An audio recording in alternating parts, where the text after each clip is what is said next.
She's been a guild member for 6 years. We love her dearly, and we would like to call her up to talk about Lorca, one of her favorite poets, and Ina de Mar.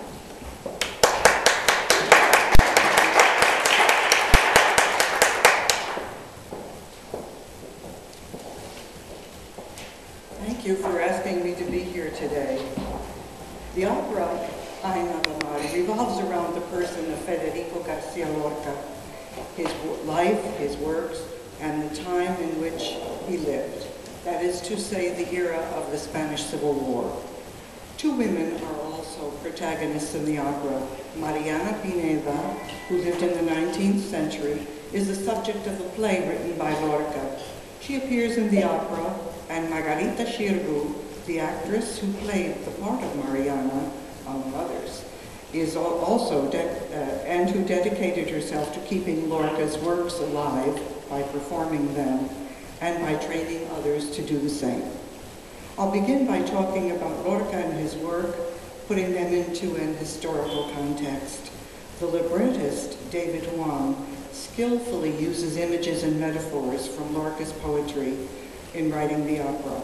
I shall point out some of these and try to give them meaning. On the 18th of August, 1936, Frederico Garcia Lorca was assassinated in Ina de Mar, a desolate place outside the city of Granada. We do not know why the site is called the Fountain of Tears, but the name evokes the tragedy of our poet, who was shot, whose body was dumped into an unmarked common grave. After his death, the government banned his works. His plays were not to be produced, his poetry was not to be read, and his name was to be forgotten. Lorca was against the Falangist government, as may be observed in his play about Mariana, but that was not the only issue with the authorities. His personal life was also at odds with the establishment. He was an openly gay man in a society that considered his lifestyle unacceptable. His affair with Salvador Dali, as well as others, is well known. Some say that is why the Guardia Civil executed him. We shall never know, but his personal life deprived him of any mercy that might otherwise have been forthcoming. Lorca was born in Granada in 1898, a turbulent time when Spain was engaged in a war with the United States of America. The result of that war was the loss of the territories in the Western Hemisphere as well as the Philippines. Spain was reduced from an empire on which the sun never set to having dominion over a peninsula that it now shared with Portugal as well as Great Britain, which seized Gibraltar earlier. The mood in the country was somber.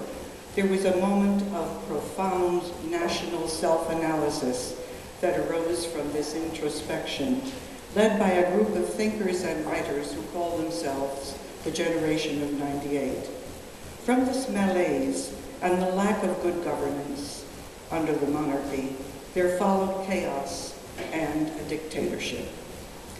Garcia Lorca deeply loved his Granada, his Andalusia. This dark and handsome man studied music with Manuel de Falla. He studied the piano and the guitar. He became very interested in gypsy music, especially the cante jondo. The poetry that he wrote reflects the sights and the sounds, the touches and the texture of that province. His works are not intellectual, but are rooted in the lore of his homeland. He was inspired by the growing seasons, nature's rhythms, the birth and the death in the countryside. Nature is a vital force in his works, and death serves to intensify life. This duel of life and death dominates his writings as well as his life. Lorca makes interesting associations between feelings and color to things that have no color, such as the green wind from his Verde que te quiero verde. His poetry is laced with images of gypsies and dancing, horses, water, flowers, plants. He even has somebody weeping lemon juice tears. Some metaphors go to the surreal as his reference to the purple star of pain. Unlike other literary figures of his time, Lorca traveled extensively, not only within Spain, but to Cuba and Puerto Rico and Argentina. He even came to the United States in 1929. Most of the visit was spent in New York City. He did not know any English, and he did not like Anglo-Saxon culture, but he was fascinated by Harlem and the culture of the blacks with whom he identified. He always had great sympathy for any group that was discriminated against. In Spain, it was the Gypsies. The result of this interest was a collection of poems called Poeta en Nueva York. Lorca was appalled by the naked materialism of the time and found it incomprehensible that anyone would leap from a building just because of losing money in the '29 crash. He interpreted this as a willingness to submerge one's identity in the quest for wealth, which for him were two very different things. He also lamented the lack of nature in the Big Apple. Interestingly enough, this sojourn, about which he so complained, opened for him the most productive period of his career. He returned to Spain to write his tragic plays and his most important poetry. His plays reveal a society frozen in the time of his writing. Bodas de Sangre y La Casa de Bernardo Alba portray the mores and conventions of the early 20th century in Andalusia.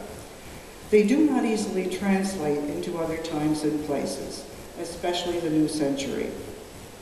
A contemporary American audience would have difficulty understanding the need not just for the celibacy of Bernardo's daughters, but the focus on the appearance of propriety.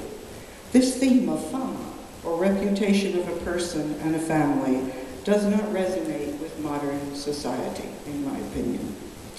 Lorca loved freedom, which may have included the right to choose a political leader, but most surely included the personal freedom to pursue the happiness he was denied, to love and be loved, to associate with whomever, to write, to publish his works, and to have them performed.